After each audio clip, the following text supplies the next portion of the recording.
What's up, everybody? It's Jeffrey Lyles, welcoming you to another edition of Lyles Figure Files. So, yesterday, the Marvel Legends, the Cabal set went up for pre order, and initially there was a mistake. It was priced $99.99 instead of $74.99. Now, when I did my preview video looking at it, I had the press release from Hasbro. It said the price was $74.99, and I know other people, like my guy Preternia, also stated it's gonna be $74.99. And somehow when it went up for $99.99, there's a lot of panic out there in the action figure community world. And people, I felt like, were waiting to pounce and go, see, they've done it again. In a sense that I kind of feel like it wasn't really fair, because at least over the last year and a half, I think the Marvel Legends team has worked really hard to turn the corner in terms of a lot of mistakes they've made over the past, 2 years, maybe when the pandemic started. And of course, we can chalk some of those issues simply due to the pandemic. And I think they've really made changes. But then when I read a lot of these feedback, and not just on the channel, I'm talking about on Twitter, Facebook, wherever, people were up in arms. They were upset. Like, I knew it. This is Hasbro doing it all over again. They lost their minds charging $100 for this set. And I really tried. I tried my part. And so listen, Dan Young, this trick is tweeting out, it's going to be $74.99. Relax. It's going to be okay. And then I remember thinking back with the Ghost Rider pre-order, where some retailers had it for $59.99, and there was outrage. They're charging too much again, all over again. And I said, guys, I got the press release from Hasbro. It says $49.99. People were like, who are you? Which was funny, because I'm like, I got the press release. I have no reason to lie. I want this thing too. And $49.99, of course, is way better than $59.99. So when it dropped to $49.99, they were like, cool. I thought they were going crazy, losing their mind. But I feel like a little bit of perspective would really, really help in this case, because Hasbro's Marvel Legends team made a significant amount of mistakes. And I'm going to break those down first, because I think that's fair to go through all the things they've dropped the ball on. Some of which they're still making that mistake, but no line is perfect. Not G.I. Joe Classified series, not Jada Toy, Street Fighter, Mega Man, not Storm Collectibles, not Hot Toys, definitely not Star Wars The Black Series, although they're making strides to improve, not WWE's line from Mattel. Every line has mistakes. Marvel Legends is not immune to it.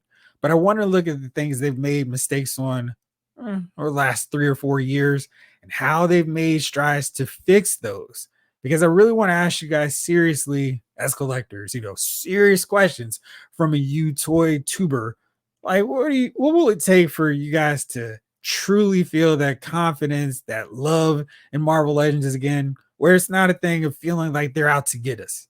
Because I think that was the big prevailing sentiment I was reading in some of the tweets, that people were like, I knew it. Hasbro's trying to get us again. They're taking us for all our money. I just felt like they've kind of had a track record as of late, as of at least the last year, of not trying to get us, at least to the same degree that it was back when the pandemic started and really got underway, like the midway point where it just felt like, I don't know, guys, this is a bad mistake. You guys are not doing this right. I think they've really made some changes. But let's look at some of the things that we've seen over the past few years that were mistakes. Mistakes were made. Let's break them down.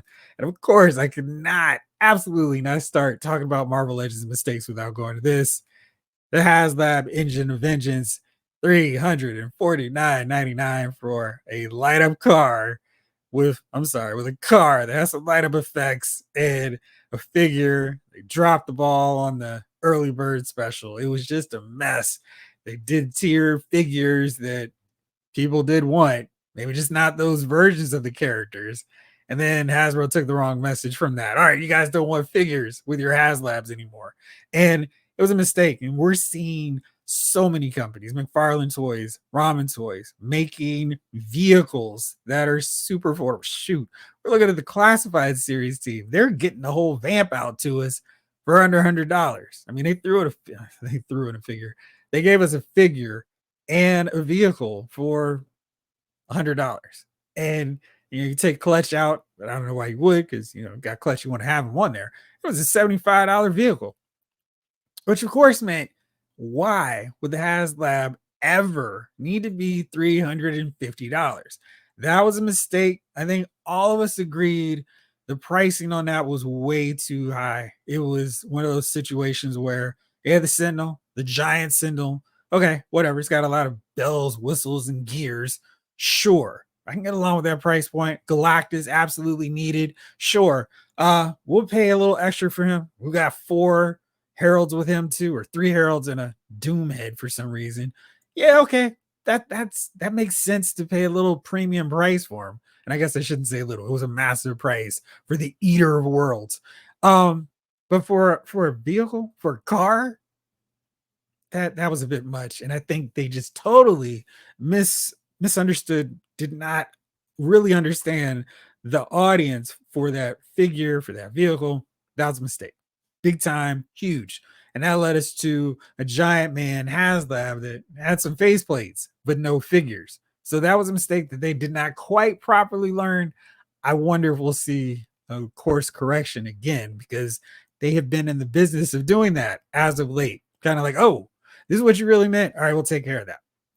So another mistake that they were making, especially the last 2-3 years, was the pricing. Pricing was crazy. This Marvel Legends Target Amazing Spider-Man debut figure was $27.99. Now, we saw from the start of the pandemic when figures back in the day were $19.99. And granted, they were $19.99 for so long that it was just like, we're not going to go, hey, Hasbro, we're enjoying this line so much. Why don't you charge us $21.99 for it? We're never going to do that ever. I mean, we could think this is the absolute best line ever. Like, there's no topping it. And we're going to go, yeah, just keep the price point the same. We're not going to volunteer. We're not going to volunteer to pay more, right? So when they started raising price point to $22.99, there was some, that's not cool. But as I've always said, with Mattel's WWE line, they were implementing changes, improvements, enhancements to their figures at the old original price point. So then when they raised prices, it was like, well, you guys have already been doing these things. You've added extra heads. You've done more accessories. You're experimenting with the articulation. You're doing it. So if you want to charge us more, I can go, you've already done these things that would justify a price increase. Hasbro, the Marvel Legends line in particular, was just, now we're putting out the same figure as before, just charging more. We may even shrink a few things. We may use the same accessories. We're just going to charge you a little bit more for it. And then not much longer, we got the jump up to $24.99, which felt kind of ridiculous because, again, there was no enhancement, no changes to the figures. Now I had to go looking for this one because, everywhere else, the price is probably correct now, but here on Hasbro Toy Shop, there was another example of a major problem they were having: price fluctuation with figures. So even though we had a $24.99 as the base price point, we were getting weird random price hikes. So that Amazing Spider-Man was $27.99. This 20th anniversary Toad was $33.99, which put him basically at the same price as that massive Hulk figure. If you want to say, all right, cool, well, this figure is really unique and really different because he's got so many accessories, yeah, okay, maybe, but nothing outside the norm. The Hulk figure, at least you could say, was a lot of plastic. Captain America and Iron Man are also part of this 20th anniversary wave. Are actually cheaper than Toad.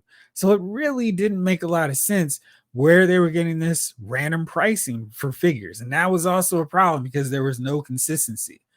Figures like the Thing, big, bulky, were back in the day, $19.99, same price as a Johnny Storm, Sue Storm, or a Spider-Man figure. So this up and down, lack of consistency with the pricing, definitely an issue and definitely a problem. Now we're starting to see kind of a baseline of $24.99, which is great in the sense of, all right, cool. Now we know what a $24.99 figure is. The deluxe figure, okay, I don't know if that needed to be a deluxe, but at least there's a reason for it. And then there's a mistake that they're still kind of making. I wish this would change, but this is kind of a result of previous mistakes. Right now, there's some waves that are just not coming to retail. So we're not getting this Black Panther, Power Princess, Vision, etc., showing up at Target or Walmart.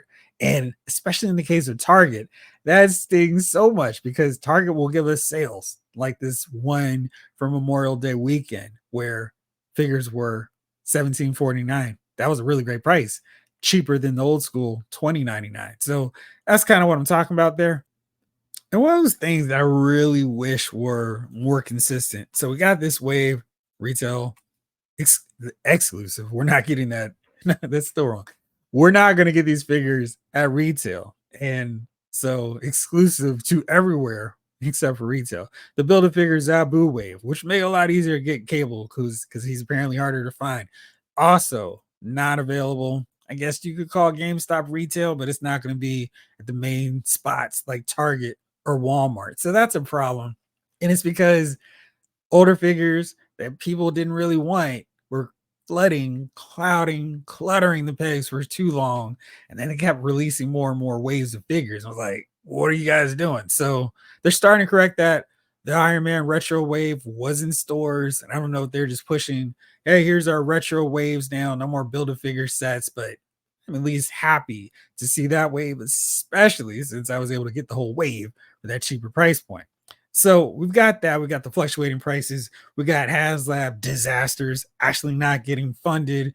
And here's another problem that maybe wasn't necessarily the fault of the Marvel Legends team, but focusing on MCU.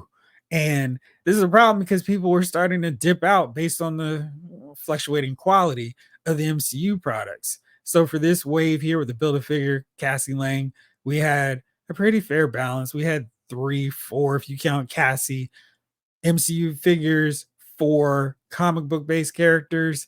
Sounds a pretty solid mix, but it's one of those deals where the comic book waves work, and as more people were feeling disenchanted with what was coming through on the MCU front, it led to a lot of waves sitting around hitting clearance. And that meant there weren't as much stuff for people to get involved in and interested in because I don't care about Thor Love and Thunder. I don't care about Quantum Mania. Those movies were terrible.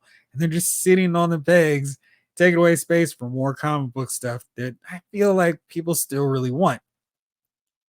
And then, of course, even if they have a really great movie, like say Guardians of the Galaxy Volume 3, they gave us shoddy Build-A-Figures. Stature was one because I don't know how many people really wanted her. I mean, I guess she makes sense for a Quantum Mania wave, but I don't really think there's a huge demand for her. Cosmo is in no way, shape, or form a legitimate Build-A-Figure. He's bigger than or she's bigger than Rocket Raccoon. She, in this case, since it's the MCU version, he, if this was the comic book version of Cosmo. But I just don't understand how this was ever build a figure. You build so many figures, you collect so many figures, and you get this dog, which is like, what are we even doing? This is a $20 inclusion or part of a double pack, a 2-pack on the G.I. Joe Classified series front, not an entire, all right, cool. You spent over $100 to get this figure for free. So it's just a real questionable choice, real bad decision. I talked about the fluctuating price points of these figures. So they have made some mistakes, and I definitely want to make sure to address those before I get into anything else because that's really important. Now let's talk about the other side. Let's talk about what they've been doing right over the last year and a half, 2 years, depending on where you stand with this whole deal. And one of those major things, and this is not gonna be the best example because people really wanted these figures, and it's shown very clearly by how quickly this stuff is sold out. They've been trying to get hard to find figures back in rotation. So this retro Kingpin sold out fast because a lot of people wanted the figure all over again or get another crack at it. The Silver Surfer that was exclusive to Walgreens also sold through really fast. But the whole point is they're trying to get these figures back out to us. And if we missed it the first time, here's another crack. Here you go. So here's another one. Now, this figure I saw hit clearance. So this is one of those cases where they did try to put this Moon Knight back in rotation. He was on pegs for a long time. He's sold out now, but he was available for a really good amount of time, a reasonable period of time before he was gone again. So I love that. I've never been a fan of, oh man, I've got all these figures stored away in my closet and I'm going to pay for my kids' tuition when they come due, when they're now $500 for each figure. That's not happening. And I know some people make a profit flipping figures. I get it, not hating, but it's just a thing of it's cool for everybody to get another crack at figures. If you really care or worried about your investments going belly up with a reissue, sell them beforehand while the demand is still high. So, really happy to see that they're putting figures who others might have missed out on, giving them another chance at getting them.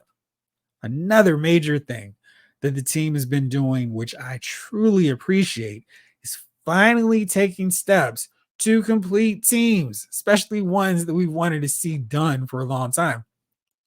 I think the Wolfsbane from this Build a Figure Zabu set is the most desired one next to Cable, simply because everyone can now do this. I feel like there's not a Wolfsbane review you can find online that doesn't show her with the team, with the rest of X Factor. Speaking of which, I really need to track down another Madrox Jamie the Multiple Man. I've got two, but it does look so much better having three of him on the shelf. It's just I don't need to army build them like crazy, but three seems like a good idea and a good amount.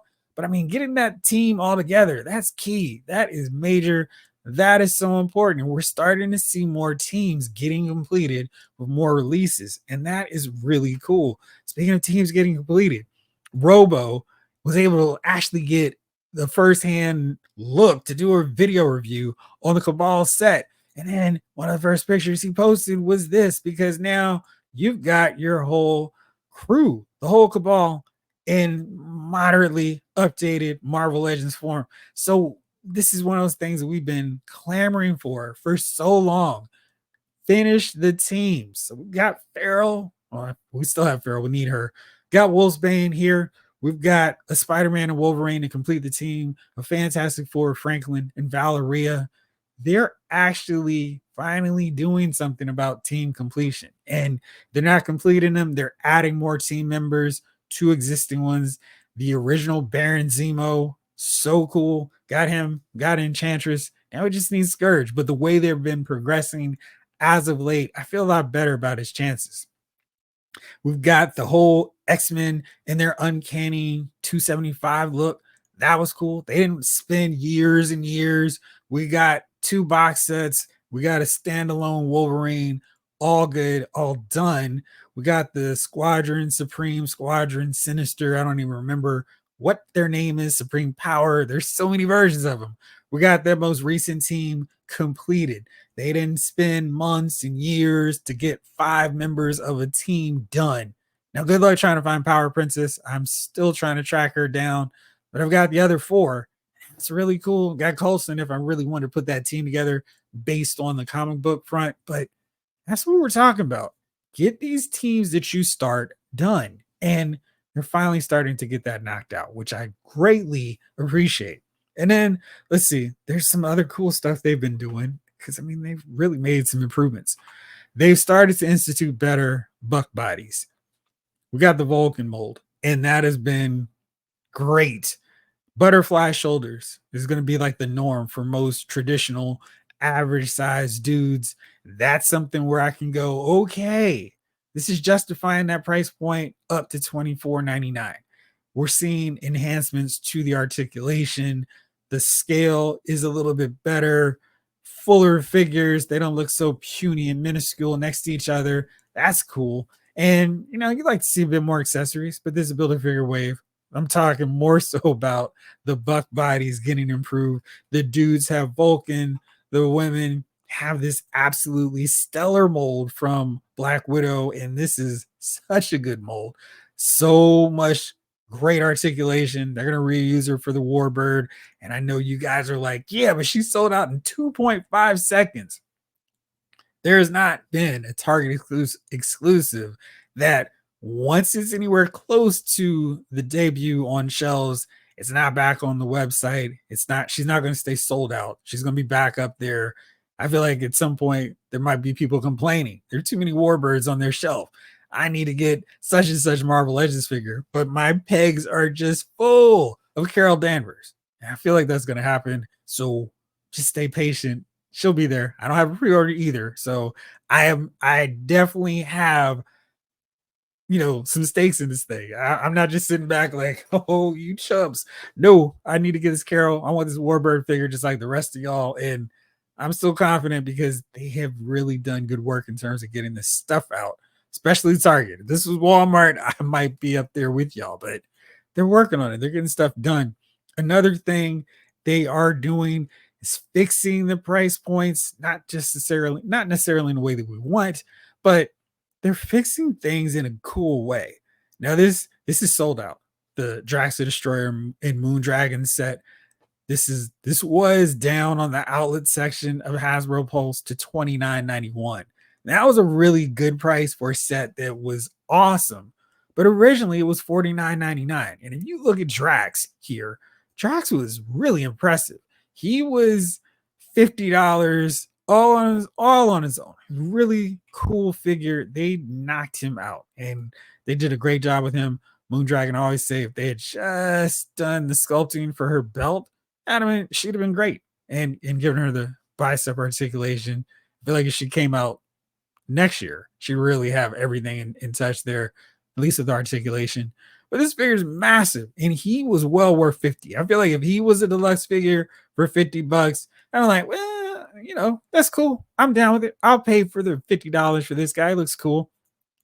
And they're doing that with two-pack figures really well. That Sabretooth and Wolverine. Hulk and Wolverine's a little bit more, but you understand Hulk is bigger and all that good stuff. So it makes sense. So I feel like they have made some strides. They have kind of settled on the price point, $24.99. They're actually making sure they're providing ways for us to get deals. So if they're not at Target, you can go on to Hasbro Pulse. That X-Men 3-pack, the two X-Men 3-packs from Uncanny X-Men 275, they were really cheap.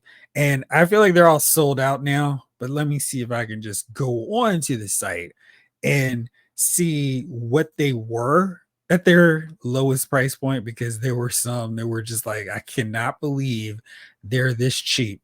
Because I feel like when I grabbed them earlier, so I think I got the Banshee Gambit set for $49 maybe, and I was happy to pay that price because I wanted all three of them. I was excited. And then they dropped the Forge set, which was a lot more expensive. Definitely a lot more like, okay, it's not the greatest of outlet deals, but it was still a really good one. And it doesn't look like they're on Pulse anymore because they're sold out because people actually wanted this set. Let's see if I can find it here. Okay, cool. So you can see, and I'm not just talking. I think you can still add them to cart. No, you cannot. So 38.91, 40.91 for this set, which you can still order. You see, this original price was $77.99 for one set, and I mean, you're almost paying that price for both of them if you were still able to get this one. And you get Wolverine, and he was on sale at Target, so I was able to get that set for the price of one set, and that's really cool. That is like, yes, big win. But the outlet has allowed for another avenue for Pulse. So if you don't want to pay $24.99 for figures, you're getting them cheaper. If you get them at retail, you can take advantage of sales. Not so much from Walmart, but definitely from Target. Macy's is now selling figures. I was able to get the Tombstone and Jack-o'-lantern for $30 due to their sales. Any retail partners, GameStop has other options as well. So there's avenues to get these figures for cheaper than $24.99, which is awesome. Very cool, well appreciated. The Vulcan, the Black Widow molds really allow for better articulation. They just look bigger, feel better in terms of posing and moving them around. And then they're getting teams knocked out and completed. Sure, I've got a massive list of teams that still need some members, but they're actually starting to do that, which I really appreciate. So I'm a full on back end convert with Marvel Legends. I'm like, yeah, you guys may make some mistakes still, but I'm trusting the process now. I'm like, keep them coming. I want more. If we could just keep more MCU stuff out of the mix, that'd be even better. But I feel like this last year and a half, they've really turned the corner, made things better. In terms of what I'm looking for as a Marvel Legends collector. But for you out there, what do you want to see? What will it take for you to go, okay, I can sit back. I don't need to get frustrated and angry with this line. Now, maybe that's just quitting altogether, but I really want to know, what would it take for them to do? Is it just dropping prices? We know that's not going to happen. Is it making more figures that you want to see? Is it making better deals with the packs? Maybe some fan interaction about who they should choose for figures? I don't know. But let me know, what would it take for you to feel confident to be just to enjoy collecting Marvel Legends again? I read so much where folks don't seem happy, like they're very begrudgingly collecting this line still. But what would make you excited to get into it one more time? All right. Well, that's it for now on this episode. Of course, I'll be back on later, a few more hours, for another edition of a Thursday Night Live figure files. Actually, figure files, not movie files. I don't know what happened last night. Way crazy. But anyway, thank you as always for watching, dropping comments, and all that great stuff. I'll see you later. This episode of Loud's Figure Files has been filed.